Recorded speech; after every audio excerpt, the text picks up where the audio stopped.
You're listening to Self-Leadership with Dr. Bensmann, the podcast for entrepreneurial minds.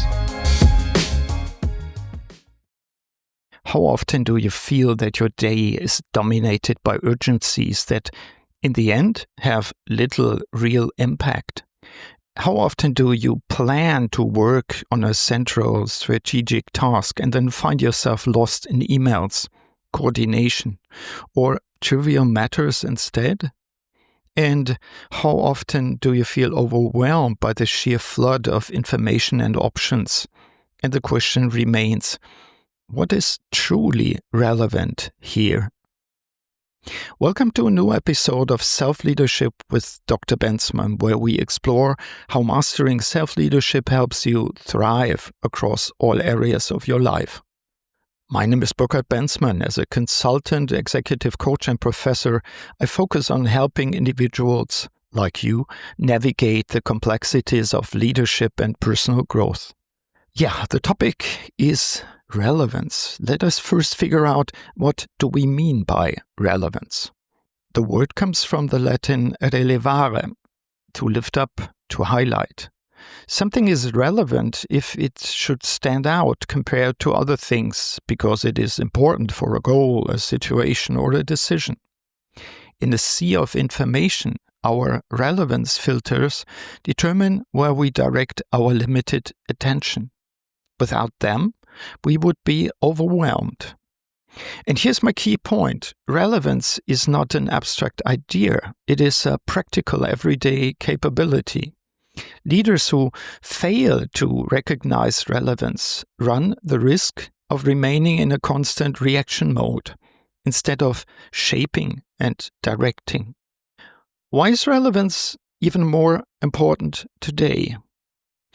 The ability to determine what is relevant has always been crucial, but under current conditions, it has become dramatically more important. Because of information overload, we live in permanent overstimulation. Because of density of crises, pandemic, geopolitical tensions, climate change, technological disruptions, everything seems to demand attention at once. And rising expectations.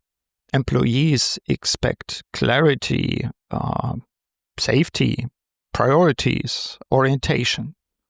Let's look at some psychological and physiological foundations. To understand relevance, it helps to take a look at the brain. From the perspective of neurobiology, in the limbic system, especially in the amygdala, stimuli are evaluated for significance. Threats are prioritized immediately. Reward signals and social cues also receive preferential processing.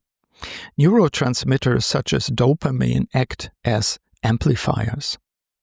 And from the perspective of psychology, relevance is always subjective. It depends on our goals, our values, our experiences. To give you an example, someone who values innovation will quickly notice opportunities and creative impulses. Someone focused on security will immediately detect risks. Can we strengthen our ability to judge what is relevant? Short answer, yes. While we are born with basic biological patterns, we can train our competence in recognizing relevance. I give you my 3x3 framework for training relevance. It consists of 3 parts: attention, reflection, action. Part 1, attention, sharpening perception.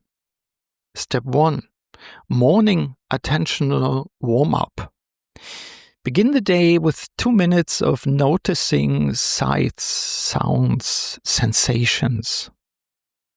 Step 2, focused presence.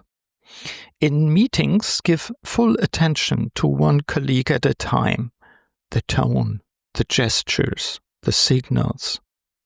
Attention sharpens when you deliberately practice presence. Step 3. Conscious breaks. Overload blinds us to the essential. create spaces of pause to regain clarity. Part 2, reflection, guiding with purpose. Step 1, clarify mission and values. Know what you stand for to recognize what truly counts. Step 2, quick alignment checks. During the week, ask yourself, is this aligned with my mission and my role? This keeps your inner compass active. Step 3, relevance journal. Each evening, note what was genuinely relevant today and why. And part 3, action, designing for focus. Step 1, differentiate importance versus urgency. Do your definition of important and urgent. Apply methods like the Eisenhower matrix, or simply ask yourself, does this move us forward or just keep us busy? Step 2, cognitive control practices. Work in 45-minute focus sprints wherever possible. Mute notifications and set do not disturb times. Regain control over your tools such as your smartphone and protect your focus and your deep work. And step 3, collective scouting and intuition. Ask your team weekly, were we working on what really mattered? Also, notice body signals and gut feelings, then test them rationally. By training attention, self-reflection, and cognitive control in concrete small steps, we as leaders can build a solid foundation for better relevance decisions. A call to action, a reflection impulse for you. 3 questions. In the coming days, ask yourself, what are the truly relevant issues for my organization in the next 12 months? How do I recognize that something is relevant and not just urgent? Where am I currently being distracted by only apparent relevance? Relevance is not a side issue. It is part of the core architecture of effective leadership and part of self-leadership. Leaders who fail to grasp what is truly relevant, they risk being consumed by noise, by urgency and endless activity. They might be busy, but they are not impactful. Those who sharpen their ability to recognize and convey relevance provide something invaluable, orientation.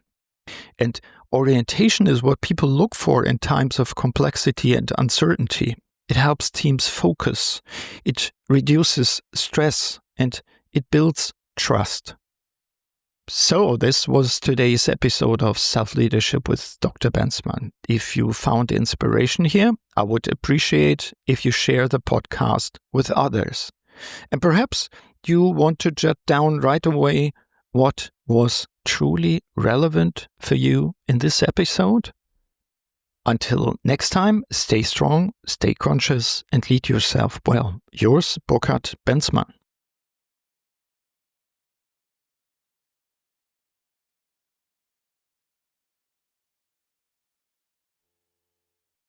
So, until next time, stay strong and lead yourself well. Yours, Burkhard Bensmann. Thank you for joining me on Self-Leadership with Dr. Bensmann. Until next time, stay committed to leading yourself with purpose.